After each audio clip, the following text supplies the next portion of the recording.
real hustle. Golden homie Tony Wells. That is hustle, yeah. My name is Tony Wells, your host of the Hope and Hustle Experience.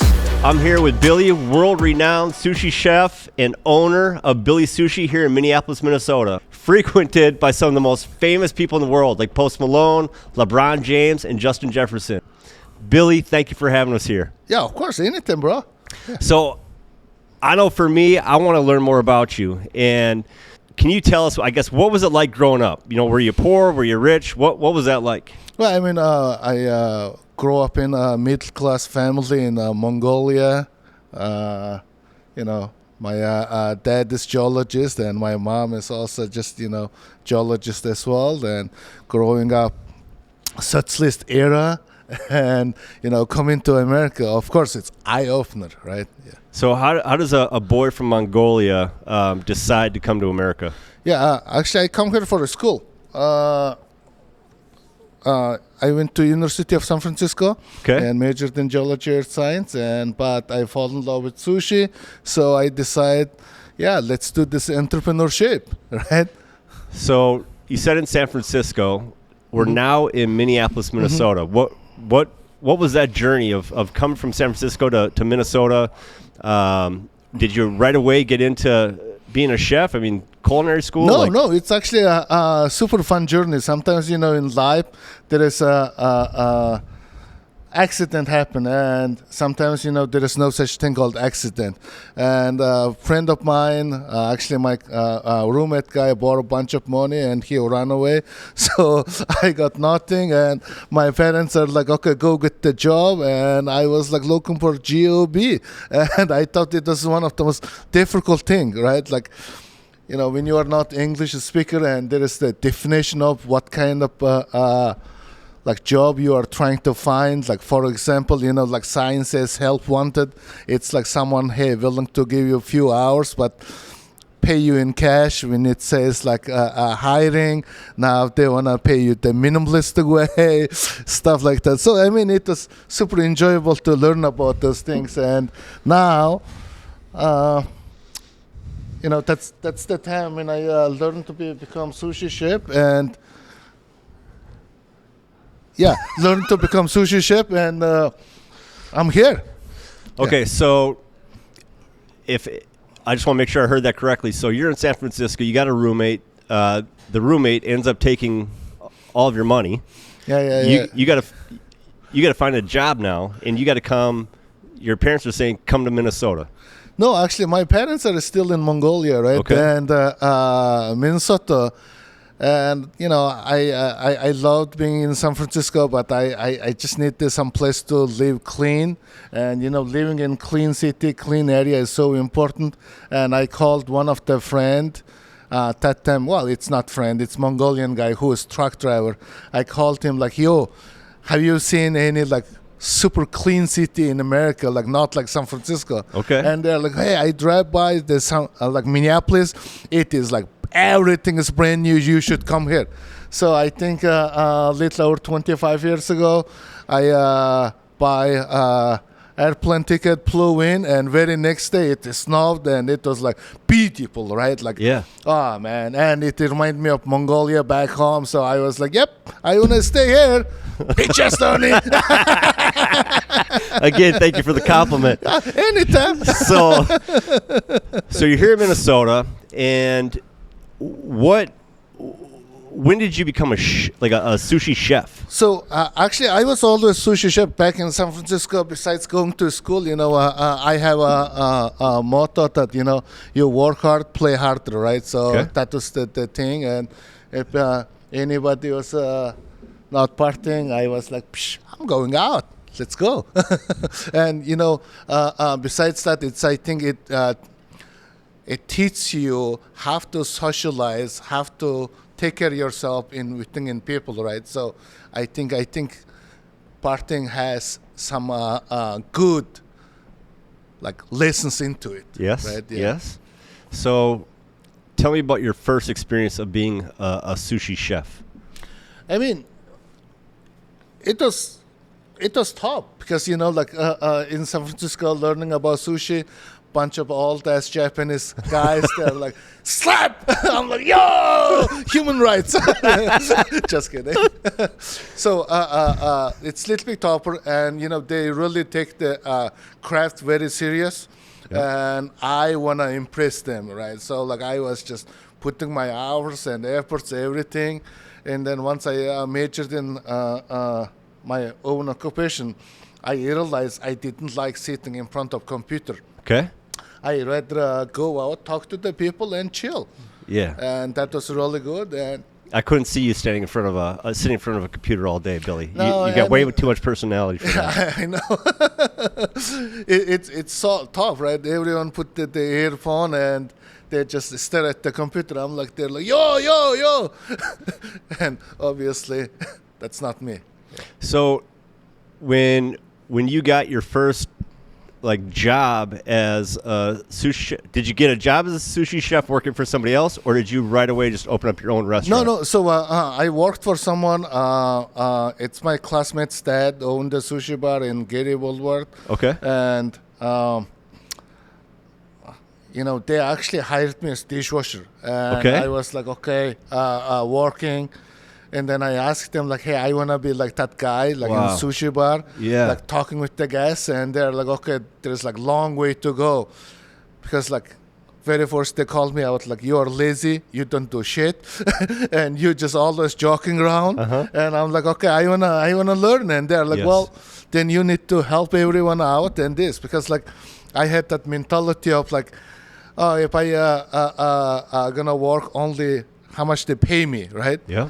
So, or sometimes in life, order to get ahead of the time, you have to devalue yourself and put more efforts So into good. it, right? Yes. And then that. So less than 9 months later, I was in sushi line because Wow. I was when someone is cutting the scallion, I'm like, yeah, let me do it. And when somebody is doing other things, I just go over there and just work. Okay. And more time you spend honing your craft, that's how much you understanding. And simple way of, if you cooked rice entire 1 year, you understand how rice changes every month, every day, depends on the weather, right? It's not about the cooking the rice. And after you cook it right, and that smell even become different, right? So you can actually smell the sweetness of rice.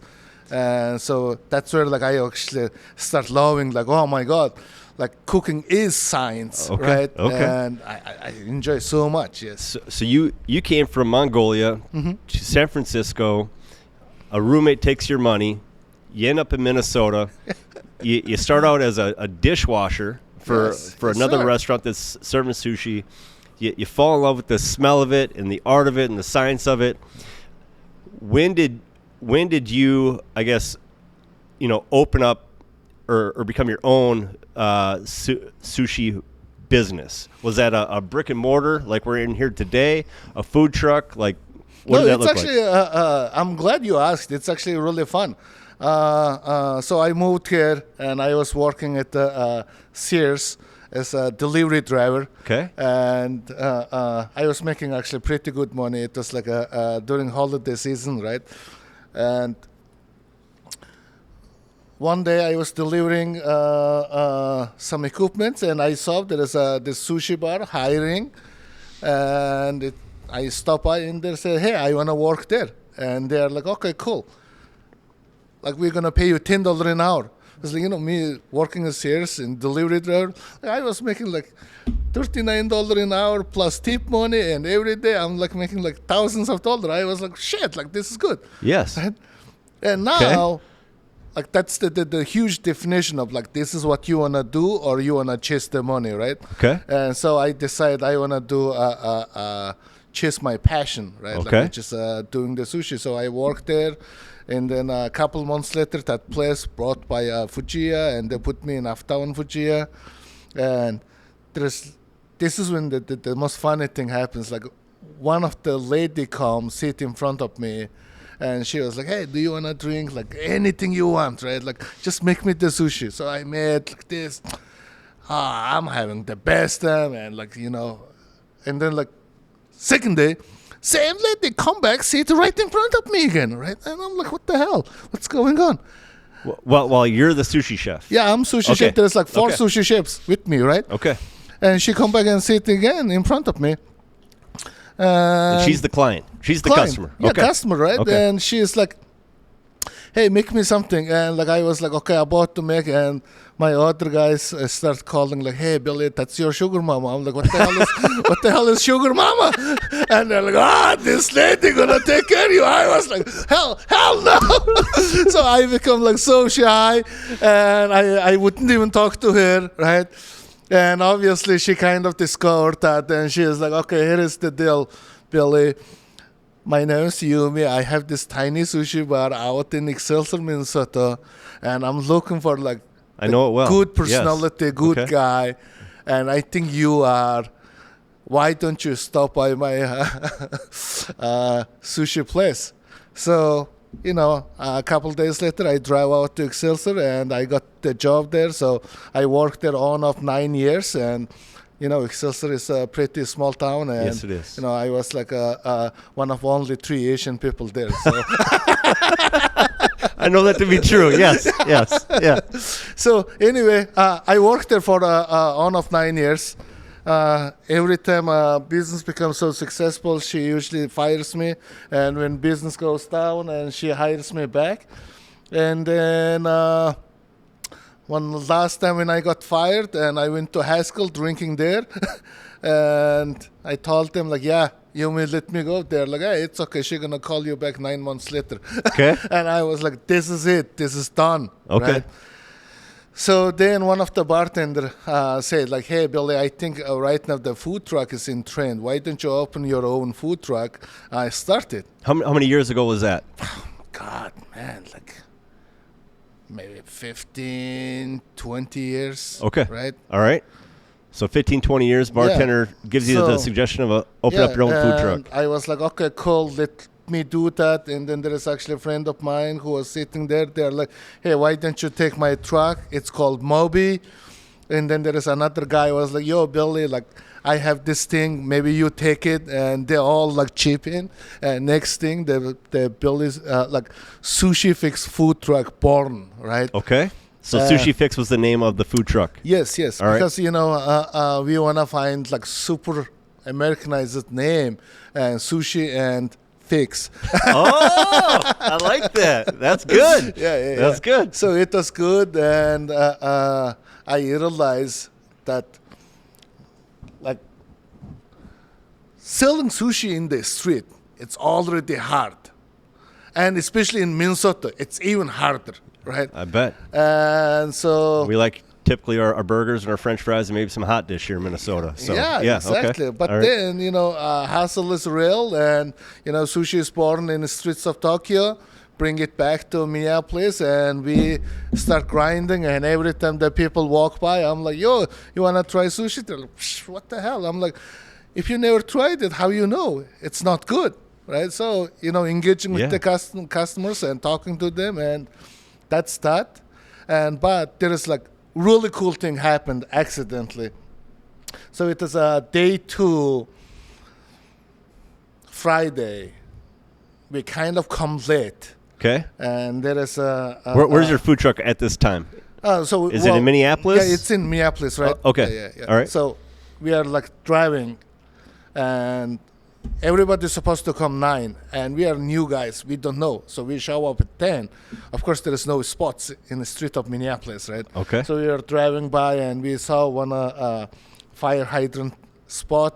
We backed up, and everyone told us like, "Yo, why you parking there? I think you're gonna get the ticket, or you're gonna lose your license." Blah blah blah. And I told them like, "Bro, I have $1,000 of worth of fish. Like, if I don't sell it, I'm screwed." Yes. So like, I'm not that dumb guy who gonna not move the truck if something happens, right? Yes, So understood. anyway, we open 11 o'clock. Window open, people start coming. Sushi was good, and then somebody said like, "Yo, that fucking enforcement lady is coming." And I saw it, like she was like, I look around my truck, and I saw there is like giant chopstick box. I put all the chopstick in the sink. Shut up. Put after the box, put it over the fire hydrant. Okay. Right? Over the fire hydrant. Yeah, and okay. then there is like 3-4 lady who was standing there. I asked them, like, can you stand right there? Like, please help me out. And they're like, yeah, no problem, we got you. So then, that's happened, and they'll leave. Monday, suddenly, like, the other food trucks are like, yo, like, you are so famous. And I was like, well, what you talking about? They're like, yeah, you are on a Minnesota Monthly, Minneapolis Business Journal, and City Page, blah, blah, blah. I'm like, how did that happen? I just come out on Friday. Like, how that thing happened? Yeah. And turns out those ladies, I asked them to put it. Yeah? They were actually news reporters. No way. Right? And they thought that was like real hustle, like real situation. That right? is Like, hustle, yeah. way of thinking and solving the problem, and still trying to provide the best. And they loved it, and they actually write like so many amazing articles. And I think like less than a month, there's the people from like New York, LA, and Dallas, and Miami. They all flew in, and they start interviewing and hang out with me. And I was like, wow, okay, there you go.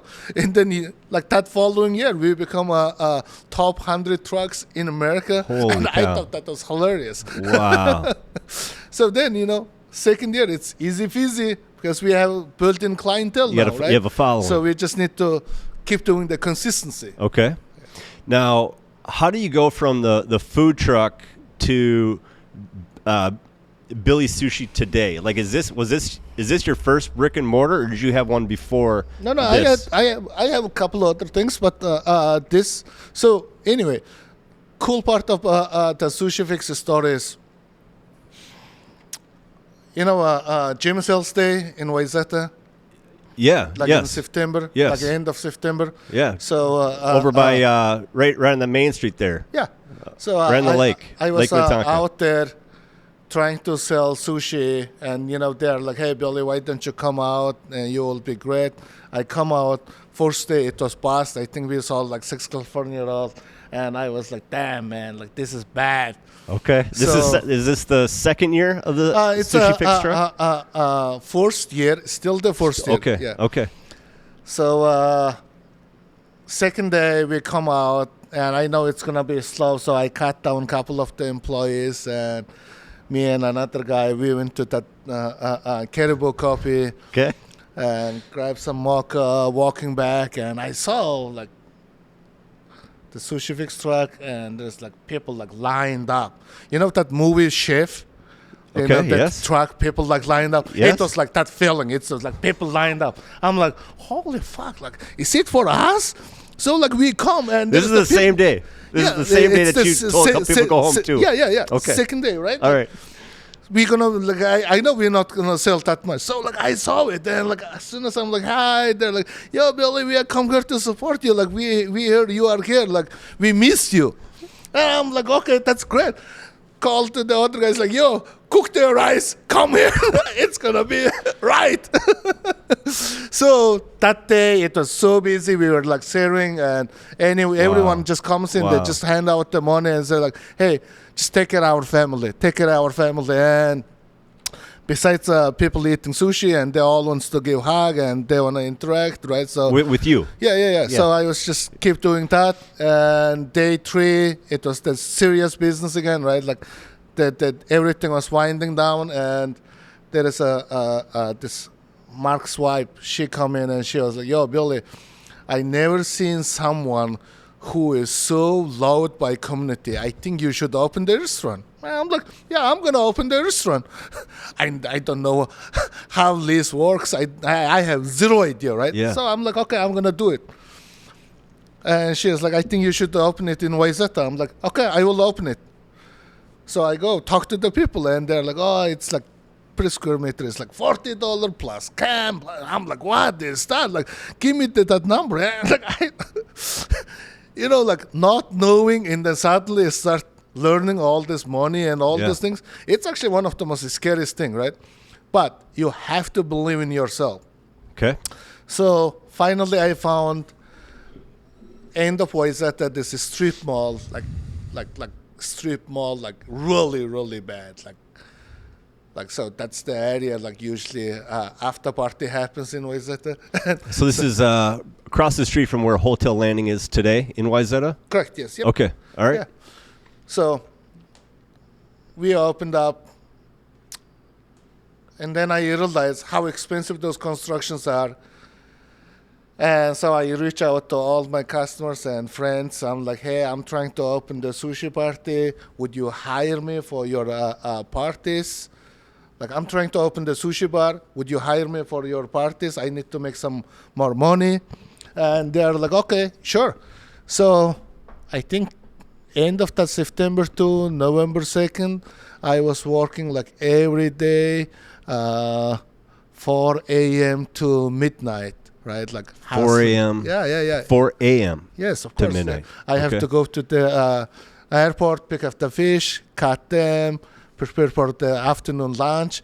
Once the lunch is finished, I go out there, clean the truck, and prepare for the nighttime. And once it finish it like nighttime, and I prepare for the next morning. Are you married or have any kids at this time? No, I had girlfriend, and I actually I give you super funny story about that girlfriend situation.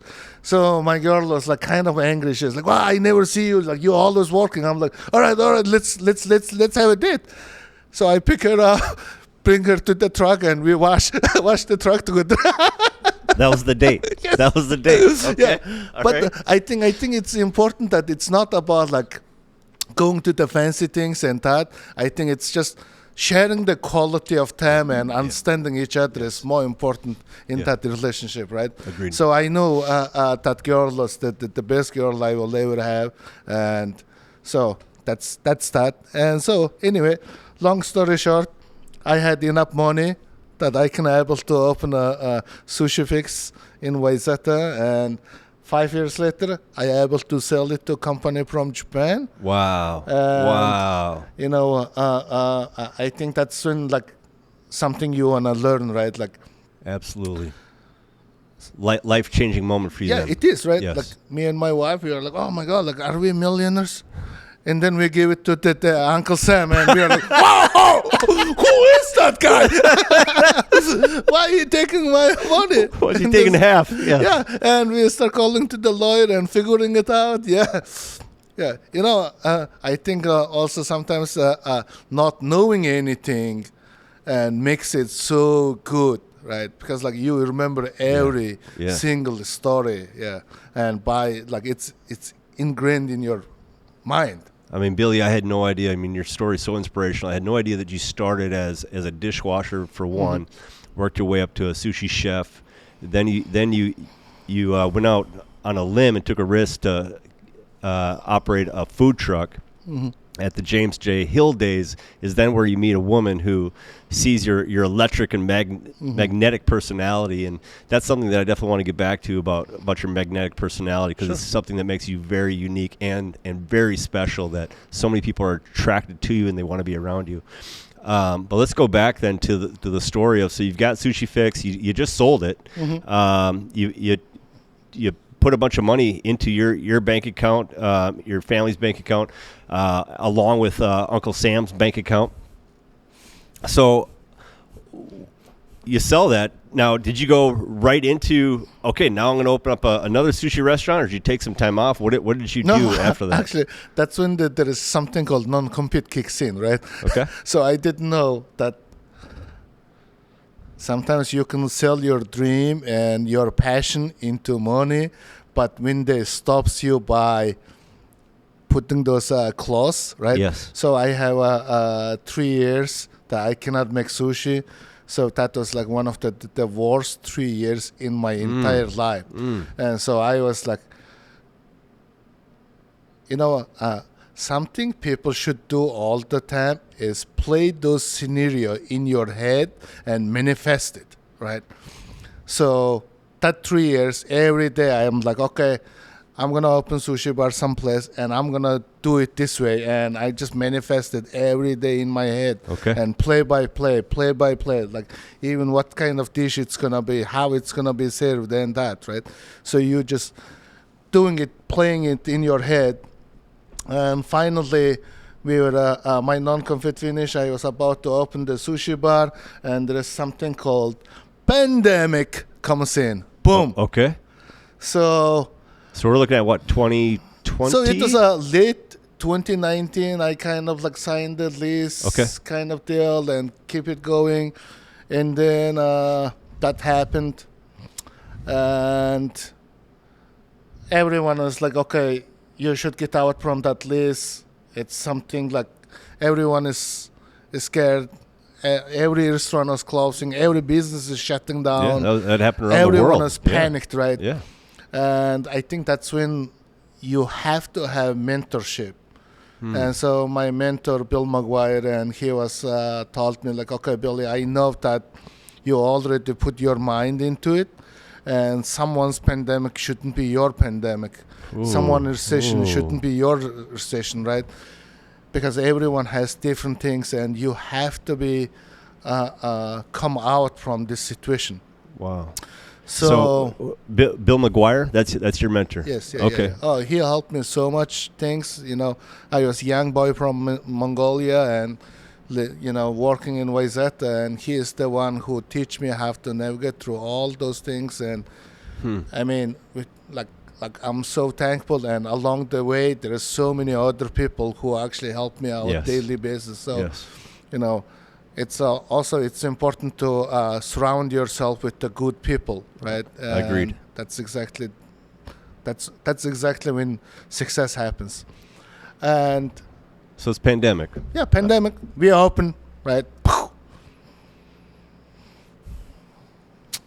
First day, only takeout. We've been doing takeouts for a while, and after like words go out, like, hey, there is sushi place opens up, like suddenly people are like, yo, Billy is back. And one day, like that ticket machine right there, it just wouldn't stop. It was like, we are like, okay, like we shut down that thing and turn it off. Like it was just keep renting, and like sushi orders are keep coming. Okay, this is during the pandemic. Sushi orders are coming in. Insane, right? So like I'm told my manager guy, like, yo, it's like call this company, like ask like what's going on. I think they literally said there is like 500 orders ordered in like within an hour, right? So that's insane. That's when I realized our dining room is entire Minnesota or Minneapolis, like Wayzata surrounding this. So we start doing the limits, right? Like we know our demand is so high now. So we are like, okay, 2:00, we're going to announce what kind of fish we have, what kind of thing we're going to do. So better order. So we usually opens the window, takeout window, 2:00 to 2:30. So like right after people eat lunch, they have to figure out what they want to eat dinner, right? Okay. So 30 minutes we take an order during pandemic. That's it. Then people just like orders up. After like 2:31, nobody can order. So how did you get the word out that you have to order between 2 and 2:30? Like how did people know that? So thankful to social media, and social media is like Instagram, Instagram, Facebook, and TikTok, or well, I don't think that time I don't know TikTok. Okay, Chinese spy. Just kidding.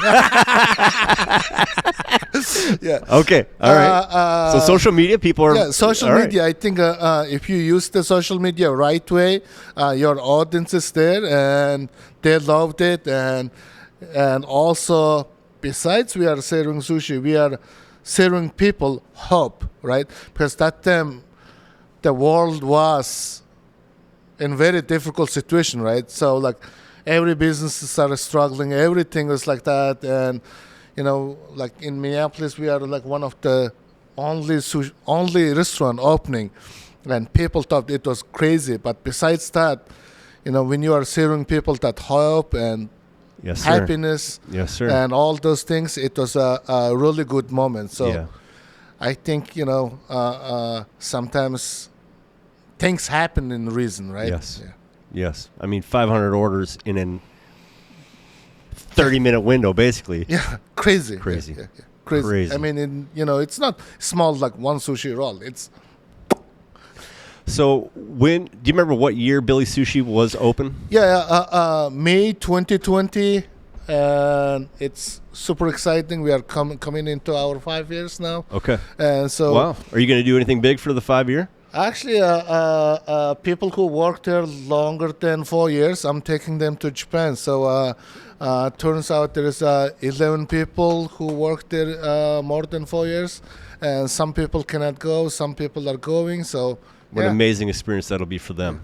I think so. And also, they now, after go to Japan, they learn that Billy Sushi is better than Japan. And so they can tell people.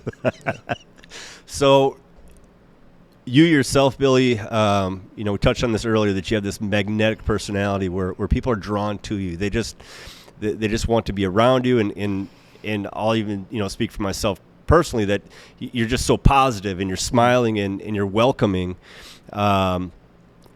What do you attribute that to? Like, was your mom like that? Like your dad like that? I think it's a kind of engraved into, like, from the childhood, because it's a Mongolian culture, right? Like, so the back in time Mongols, they were one of the most fierce people in planet Earth, and they conquered the half of the world. Yes, they did. However, in Mongols, we have importance of, if you visiting to someone's land, you have to follow their tradition and respect them, right? So it is so important, and I think that's part of that thing. And also, being truthful and honest is key in life, because once you get into, like, understand a certain way to success, Yes. you don't like BSs, right? Correct. And you just want to hear the straight truth, honesty, even though it hurts you, but only I care about you, that's why I'm telling the truth. Yes. And plus, being funny is good thing, Yes, it is. Yes, it is. Yeah, you are loose cannon, and boom. Next thing, people are like, hey, I cannot believe Billy said that. Bitch-ass Tony. Thank you again for that compliment. Yeah, you're So- welcome. Tell me about, because I think people are just naturally they're intrigued by celebrities, and maybe share a story of that. But if you could first share a story of not a celebrity, but maybe one of your favorite, like, customer moments, because I've come in here and you're here, like, you're saying hello to everybody. Like, do you have a favorite customer moment that has just always stuck in your head, where, like, that was a really fun night, or that was a really great conversation? Long time ago, this Jerry Gray and Cindy Gray, they are couples, and I love them. And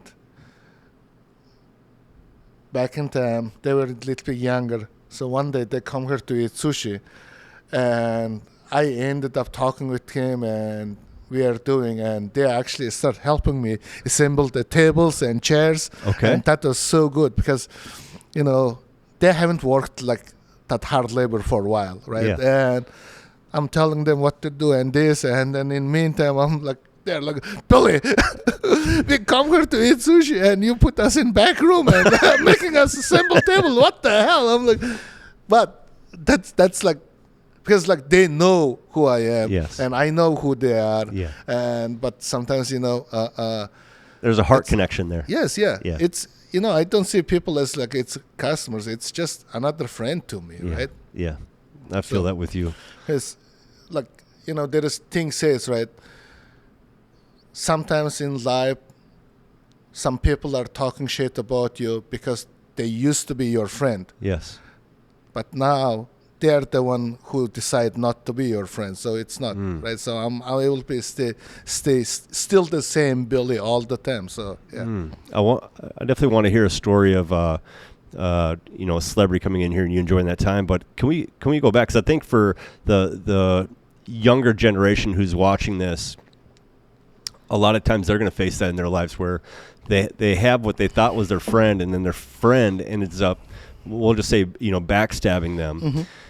And I mean, how do you mentally get through that? Do you forgive them? Like, how do you just move on from, man, I thought you were my boy. Like, how are you saying that about me now? I think that's so important, that, like, a mental challenge and mental thing, right? it's actually easier to forgive someone and then move on than halting it inside yourself, because then that only destroys you, right? So I think it's like, what's that thing called? Like, that word, if you are anxious, you are living in Like fear? future, right? Oh, okay. Yeah, And yes. if you are worried, then you are living in the past. If you are happy, you are living in the present. That's why it's called A like gift. now, right? Yes. Yeah. Yes. So I think it's so important that just live in the moment. Don't worry about future, because everyone born in the world for some kind of mission that you don't even know. But also, another thing I always tell people, it's okay to make mistake, but recovering back from that mistake is so important, right? Life has two choices, either truth or untruth, and you want to be on the truth. Yes. Do you keep your circle small? This is the thing I always explain people, like, life is like Christmas tree. When you are young, your parents are helping you to grow, and then when you go to like high school, like middle school, like you're like the tree branch like this, and time goes on, you just don't tolerate the bullshits, and then it turns into like this, right? And then you're the star of that show. So Yes. that's just looking at the Christmas amen. tree. It I can like give that. you some kind of Wow. what life goal is. That right? is really good. Yeah. That is really good. So, all right, tell me about your most favorite, celebrity or athlete that's come in here, and one, because it's maybe your favorite, you just really enjoy them and their company, or it was just an incredible experience when they're here with you. Yeah. Actually, this is hilarious. So I received this phone call, and this guy said, like, "Hey, I'm Dre. I'm in town. I wanna come to your Did you establishment." say Drake? Dre. Dre. Uh-huh. Dre. D-R-E. Okay. Yeah, all right. Okay. And All I'm right. like, oh, holy shit! Like, so I googled, and it says like Dr. Dre. Right. Okay. Biggest music guy ever. I'm like, yo, bro, like, I got you, baby. Like, I text him, we are connected, and I'm waiting. And then he calls, like, another day, like, yo, man, I'm coming back. Like, all right, sit me up, blah, blah, blah. And I'm like, okay, cool. So I Googled him so much that I know who Dr. Dre is. Right. Okay. Yeah, I think everybody knows who Dr. Dre is. Well, Okay. I mean, I grew up in Mongolia. I don't know, Sure. right? Okay. Okay. Yes. So then this like tiny black guy comes in, right? And I was like, "What's your name?" He was like, "Yeah, I'm Dre." And I'm like, "Dre, like, you're not Dr. Dre." I was, and he was like, "Fucking Dre London, Post Malone's manager," Okay. right? Okay. And so like I don't know who Post Malone is, right? And then like he comes with this white guy with like face tattoo, right? So I'm like, okay, what the fuck is going on here? So like anyway, they sit down. Restaurant was closed. We were chilling, talking. Yeah. And so I asked him, like, what do you do? And he's like, oh, I'm a singer. And I'm like, okay, like, are you good? Like, I never even heard about you. And he's like, yeah, I'm good. Like, I just had concert in Excel Energy Center, and like, it was great. And I'm like, oh, did people come watch you? And he was like, yeah. Millions. So like, I was like, okay, like, what's the song, this, but in meantime, I'm just trying to read all his face tattoos. His face tattoos. Right? Yes. Post Malone. Yes. Yeah, and Incredible. he was like, I know what you're doing. And I'm like, okay, why? He was like, I think you're judging me. Right? And I'm like, well, not really. I'm just trying to read why this. And Yeah. he was like, world is so cruel, and I want to be the nicest guy. And also, I don't want people to judge just because of other people's appearances. And I want to make a difference in life, and that's what it is. Wow. Right. And I was like, wow, that's really cool. And then he was like, yo, if you like, you can come watch my concert. I'm like, where is it? And he's like, it's in Chicago. I'm like, man, I don't go to Chicago that much. And he was like, You didn't take Post Malone up on going to Chicago to see him? well, actually, long story short, he and his manager flew me to Chicago to Wow. United Center, and I watched Post Malone's concert. And before that, before concert starts, like there's like 4 or 5 of us in the room. We are playing ping pong and and like music was blast. And then like they put me in a kind of that producer stage, which is like only few people allowed to be standing there and drinking. And like I was like, and then concert finish. He was just like drenched in sweat, right? And he's like, Billy, how's my concert? And I'm like, yeah, this is actually fucking awesome. He was like, wow, like really? Like you liked it? I'm like, yeah, 20,000 white girl, 1,000 black girl, 1 Asian guy. Bam! And he was like, oh my God, you are funny shit. I would say that's an incredible experience. Yeah. I mean, it was amazing experience, and I mean, it was so cool. And I come back and like now I tell people like, yeah, I met with Posty. I think he's coming back. Is he really? Yeah. Okay. Well, selfishly, if he does come back and he invites you to come to VIP with him, I'd love to just if you have like a bag or something, you just sneak me in. That'd be great, Billy. I'd really appreciate that. Just dressed in security and go over there like, what's up? I'll be Billy's security. Yeah. So, for the kids out there, let's just talk like you're talking to your younger self. Mm-hmm. And I know for myself when I was 15 years old, and this isn't about me, it's going to be this is about you. I think your story is so cool, Tony. Right? Like you are, some point you are chasing money and get to the wrong place, and then coming back from that.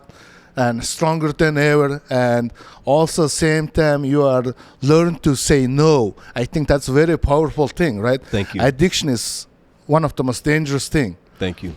And like learn to say no is the biggest thing.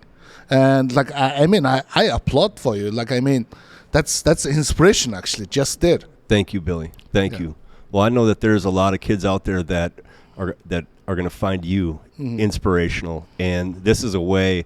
Social media, there's a lot bad with it, but I think there's a lot of good too. And this is something that's good about is that they're now going to be able to have access to you around the world.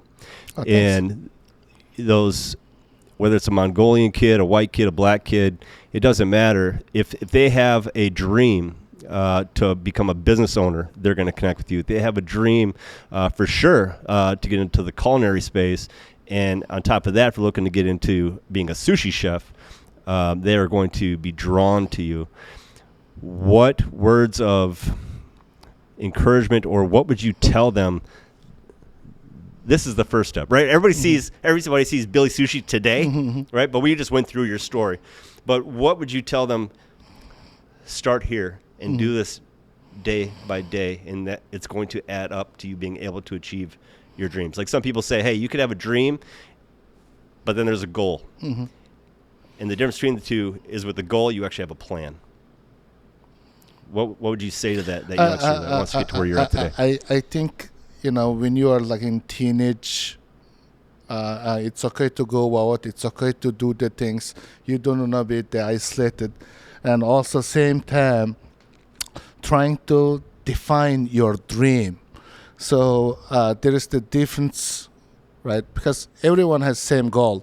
The goal is having nice life and find the happiness. But finding your own dream and pursuing it, and that's when the happiness are there, right? Yeah. And like we all know, money does bring you a very easy access to a lot of things, but also same time, money also brings you the cruelty, right? Or something that destroys you. So I think it's learn to utilize it so good. And even though the most richest person still envy of the most happiest guy. Yeah. Right? So finding that happiness are so important. And, So don't have your dreams or your goals tied to money. Have it tied to your happiness. Yeah. And do something in that pursuit that you actually enjoy. Yes, yeah, like there is so many people sometimes prepare the money and all those things and hand it down to their kids, but sometimes I felt like they are stealing their kids' future and kids' dream because they are putting them to their goal and not their kids are like start living in the shadow, and that's actually another way of starting the addiction, right? So Yes. because they have their own dream, but now because of contract said so, you can't even pursue certain things. So I think that's kind of sad. Yeah. Speaking of your kids, so you're a world-renowned sushi chef, famous business owner. You're also a dad and a husband. Tell me about that. How do you balance all that? Of course, without amazing woman, I wouldn't be here. And being business owner is so easy. Being like that inspirational person is so easy. But being dad is so hard because your kids are your reflection, right? And you see them and you correct yourself. Yeah. So because of my kids, I've been correcting myself so many things now and trying to good dad. I think it's so hard. And also same time, I learned to say no to my kids. And by the way, my kids doesn't know I'm like Billy or Ted. I'm just a dad to them, right?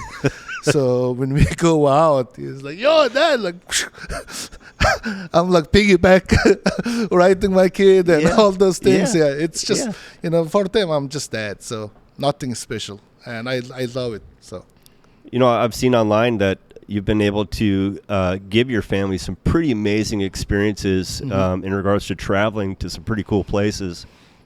In order to do that, in being a business owner myself, I understand that you have to have great leadership within your own company. And how did you establish that? And when did you get to the point where you're like, you know what, I've got some really great people here where I can actually go and enjoy this time with my family, and I don't have to work anymore from 4 a.m. to 1 o'clock in the morning anymore. I think that's everyone has different goals in life. I think for me, anyone who is around me, I want to teach them. I want to bring them, elevate them me. as well. Okay. So, even now, we are actually bringing some financial literacies here. So they're gonna teach people how to build their credit card or credit score, or how to invest and what kind of app they should use and all those things. Yes. So we do it once a year kind of deal. So then they are people stop worry about their money, then they can actually start dedicating about what they want to do, right? It's so good. So once I take away those worries and they're here, and we just automatically take care of them. So you're not afraid of them leaving here and doing something else? No, because everyone has their own pursuit of dreams, and it's okay.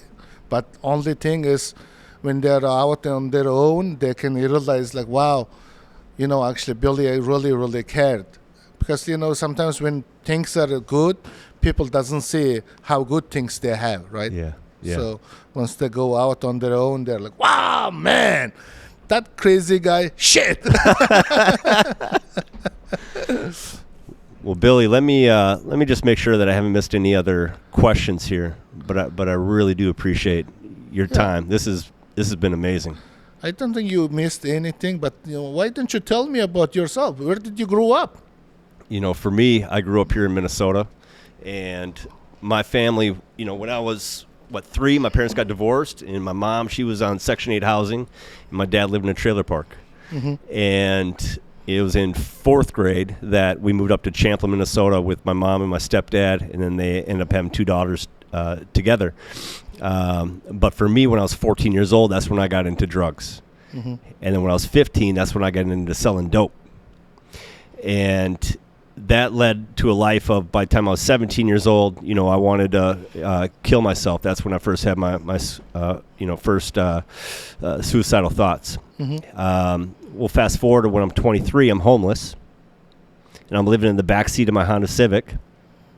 And in order to survive, I did get a job. I did get a job, and that was at a telemarketing company. So they were it was actually a mortgage call center. So I would cold call homeowners to get them to come in and use loans. So you are the guy who calls me 6 a.m. That's right. Say like, that was "Sir, me. do you need to finance your home? Shit, I have good rates." That's right. And I was relentless, though. That's good. So if you told me no, I would keep asking until you gave me that fourth no, and then I'd hang up. And I just played a numbers game, and I was really good at it. So then another mortgage company ended up recruiting me over to their place. And at that time, when I came over there, let's back up. I'm making $10 an hour working at this mortgage company, and it basically gave me enough money to pay my car payment, gas, buy some McDonald's to eat, and then also to get a gym membership. But the gym membership was not to work out; is just to brush my teeth and to shower. So making $10 an hour plus the opportunity for little commissions, and then this other mortgage company recruits me, and I come in. I'm just a telemarketer there, but the CEO realized I was really good, and so he wanted me to train the other 7 telemarketers there. And I did that, and then we scaled it to 45 telemarketers and scaled his company because of it, because of the amount of sales that was coming in. And then he ended up buying me a Rolex watch and paying me $80,000 salary. And to me at that time was life-changing money for me. So I'm going from being homeless to actually now being able to have, a place to live, an apartment. And when that happened, I was still an alcoholic. So I'm not a normie. I can't just have one drink. For me, I need to have, the shot of whiskey to get me to here. And then I'll have a beer in my hand just so I can act like a normal person, so I can socialize with everybody else. And that's how I would do it. So for me, it was about getting drunk and then also showing everybody how much of a big shot I was. And that's when God intervened, and God was like, "No, son, like your character is so out of whack. I need to fix this." So he stripped everything away from me. He stripped away all my money, made me go to the pawn shop and sell that Rolex watch, made me drive my Land Rover to a food shelf just so I could feed my wife, who was 7 months pregnant at the time. And it humbled me, and it took away my pride and my ego. And then as he worked on my character, I also got sober. And so now I'm 18 years sober today. And it's within the sobriety of helping others, like you say, Billy, that now I'm able to help others. And I look at myself as a trust fund baby. So God trusts me, so he continues to fund me. And that is why I'm able to live the life that I do today. That's so cool. I'm just looking for this quote. I think it's super strong quote. All right, this one. Okay, what do you got? Yeah, so this quote, it's one of my favorite. Cannabis isn't the getaway drug. Alcohol isn't getaway drug. Nicotine isn't getaway drug. Caffeine isn't getaway drug. Trauma is getaway. Childhood abuse is getaway. Molestation is getaway. Negligence is getaway. Drug abuse, violent behavior, hypersexuality, self-harm are often symptom, not the cause of much bigger issues. And it's almost always stems from childhood, filled trauma, absent parents, and abusive family. Wow. Most people are too busy to laughing at homeless drug addicts to realize your own children could be in their shoes in 15 years. Yes. Right? And I think it's so powerful, yeah. Yes. And with me have gone through what I've gone through, I understand where I'm at today. And that's why it's so important for me to give back to my own community of recovery. And that's really the inspiration behind me wanting to do this. And I'm able to reach a certain demographic, and you're able to reach a certain demographic. And it's all about inspiring and giving hope, right, through our hustle that's gotten us to where we're at today. So. Yeah, because I loved it, right? Because especially yours is so inspirational, right? Because there are so many people get out from after whatever happened to them.